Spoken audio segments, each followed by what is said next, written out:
personally, Krafton has been investing on AI since 2021 as the CEO of our company.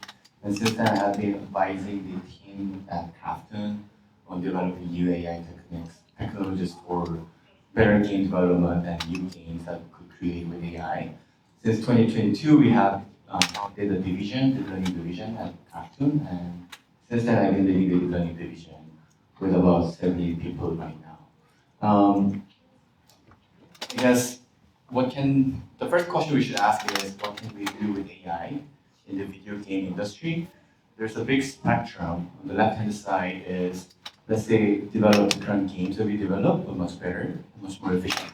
So innovating the current game development pipeline and the way we create the current games. That's on the left-hand side. Right-hand side is, let's enable new video games that we couldn't develop in the past because we didn't have that technology. So think about designing games, using language models, programming better, create assets, art assets, audio assets, and also create AI agents that can play games with you like your friends. That's what we call virtual friends. We'll talk about the how we can innovate game design right now and how we are actually using it in our company. So we use LLMs pretty heavily. This is an example where we use LLMs for developing better games with IPs such as The Bird That Drinks Tears. So that's a very popular IP in Korea, but it's not that well known in the Western cultures. So since our Krafton is a worldwide company, so a lot of employees and developers are having difficulty in understanding this IP. So it's very useful to use LLMs to understand the IP first, and then since then they can start working on the game design and planning, and also designing dialogues as well. Programming, we've been supporting Copilot for the entire company since 2022. They're using this for porting the code, understanding the code, documenting the code, and so on. This is not our study, but there's a recent study that shows that people who use Copilot when they program, they found it much more efficient, as well as they find it more happy, because they don't have to waste so much time in writing the same code again and again. Let's talk about Copilot. Our test set, this is like 3 years old slides, but I guess this is not our thing, just like demo from the web. You can think about integrating this kind of AI diffusion models, image generative models into their own pipeline so that they don't have to rely on just typing the text prompt and expecting for a good outcome. But you can think about more of the interactive pipeline where they actually provide step-by-step instructions so that they can ask the model to draw this part for more details and so on. So this kind of approach where we introduce and integrate AI tools as part of their current existing pipeline is going to be much more efficient, and that's how we use the tools. Another example is, this is our own internal tool where we provide an AI model which actually takes multiple input images corresponding to the concept artists have in their mind. So imagine that you're a concept artist, you want to draw the character concept art which wears this kind of clothes, this kind of pants, shoes, and goggles, and they just pick some of the images from the Google, put it into our model, then our custom model draws this kind of images for them. So they don't have to actually spend hours of time to draw these models as soon as they find these images on the web. This significantly saved their time in drawing concept art since we adopted this model more than a year ago. This is also our internal model that our concept artists use. It takes 3 inputs. The first one is they're just very rough drawing of the concept art they want to draw, a few key points corresponding to the joint, the knees and arms and so on, and also a little bit more text description of the concept art they want to draw. Given the 3 inputs, they feed it to our internal model, spit out the concept art. They can also draw the concept art on their own, either using the previous format mentioned pipelines or their own ways, but they don't have to fully finalize it because the final touch is much easier done by the AI models. So you think about this previous one, the left one is like a semi-final concept art. you can finalize it. The same one goes on here. This is more like mosaic, where you just put some of the art from the web and put it together, and then the model will just finalize it by stitching them together very smoothly. Creating art assets has been never been this easier because now we just need to take a picture or take a video of the object they want to create. So for instance, this is the snack that's provided to our employees called Krafton. Just take the video of it and then put it into the game like 3 minutes. So you don't actually have to draw 3D assets by spending like tens of hours. So you just take a video and a photo of it and just put it in the game right away. So that's how we are saving time in creating 3D assets right now. A lot of different ways to create art assets. For instance, designing a character faces for the avatars has been a very challenging task, but now there are so many tools that we are providing to the company where you take the image of the human face and you provide the style images, and it tries to transfer the input image to a 3D avatar that looks like that follows the style of the given reference style images. That's what we are using. We have audio to face and the lip sync model where we provide the audio and it retargets the face movement to the target avatar. Text to motion is also deployed internally, where the text prompt is given and the model is animated following the text description. We are also working on audio asset generation, in particular text speech generation, called text-to-speech models.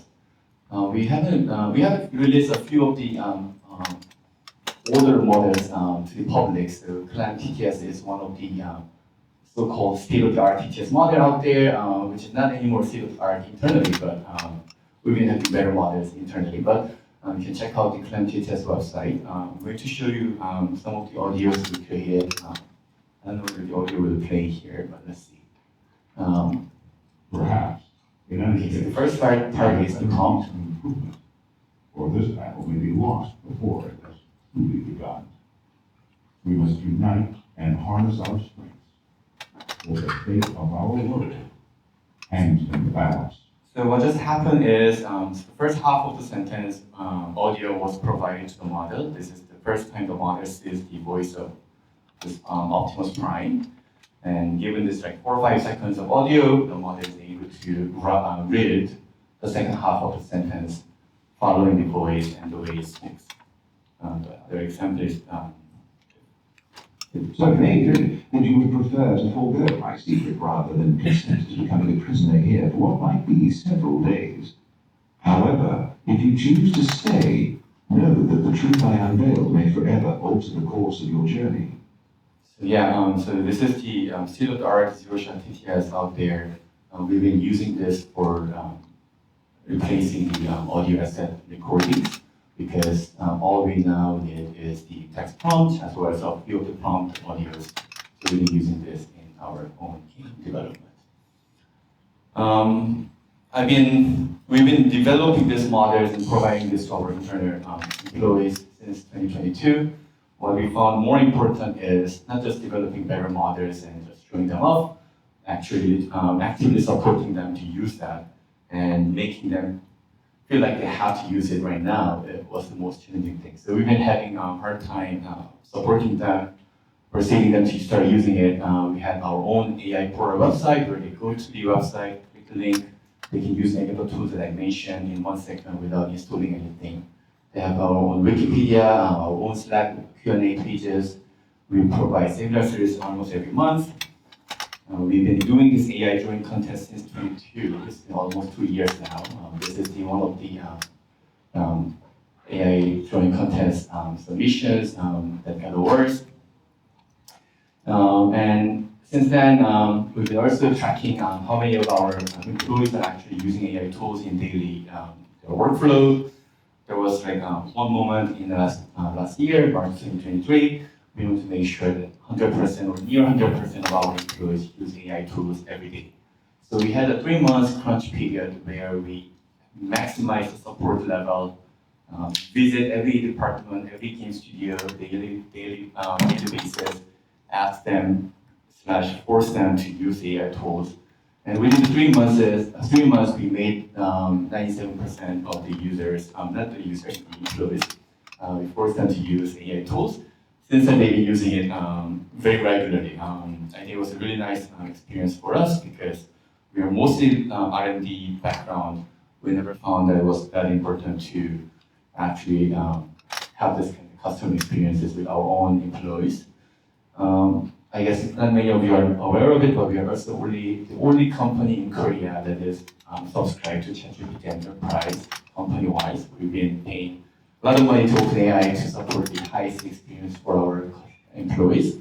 They've been extremely well using it, and their productivity hasn't been this high.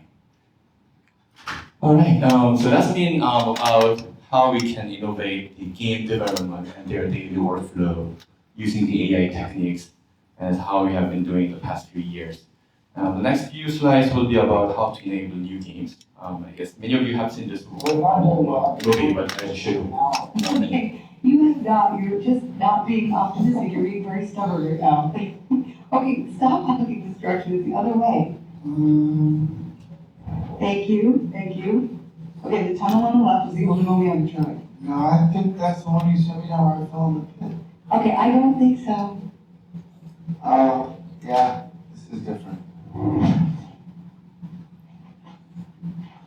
Hello?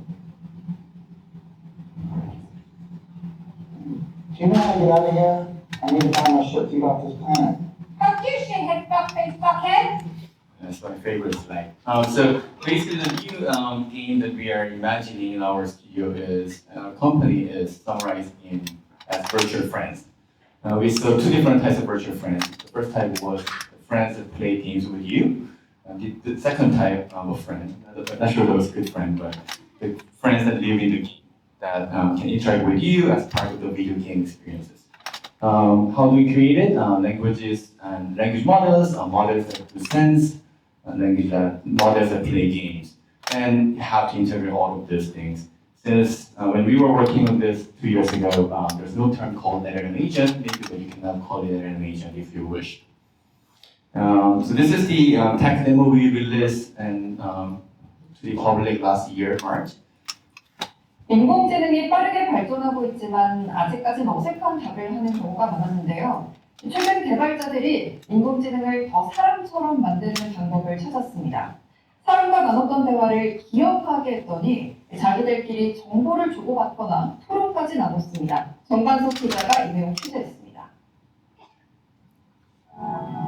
국내 게임 회사가 인공지능을 연구하기 위해 만든 가상 공간입니다. 인간 플레이어를 돕는 게임 캐릭터들에게 챗GPT를 심어봤습니다. 캐릭터에게 말을 걸자. 너는 직업이 뭐야? 저는 기타를 연주하고 노래를 부르는 걸 좋아해요. 나는 BTS를 좋아해. 너도 좋아하니? 아, BTS? 좋아하지 않아. 나는 링고스타이 좋아. 미리 정해진 대사만 반복하는 기존 캐릭터와는 반응이 다릅니다. 미유야 기다려. 그래, 너를 따라다니면 대기할게. 미유야 적을 무찔러줘. 알았어, 적들을 공격할게. 특히 캐릭터 So apparently that was the first LLM agent integrated with a small game, and that was Krafton, by the way. And yeah, since then, I guess many of you have heard about it. Our Krafton and our game studios have been releasing a lot of games that are heavily designed based on AI. Smoking Gun is out of the way, and there are many more coming soon. And this is like more than a year, 1.5 year old project, and we've been doing a lot of interesting projects since then. Happy to talk more about it in the future. One more slide. We've been also doing a very serious research internally, and we've been publishing lots of papers. I guess some of you may have heard about ICML, URIP, Cyclear, CBPR, ACL. Those are our top conferences, so-called top conferences. And in terms of the number of papers, I don't like counting number of papers, but Korean people like it. So in terms of number of papers, we are top 3 in the world among the video game industries. Tencent is one of the companies that is above us. Among the entire Korean industry, we are within top 5 every year. And yes, is that we've been highlighting this slide internally, AI not plus Krafton, but AI times Krafton. So I guess AI is not just addition factor, but it's actually multiplying factor. So again, I guess we've been enjoying really good talks here. I have to talk more about how AI can innovate in the game. Thank you for this.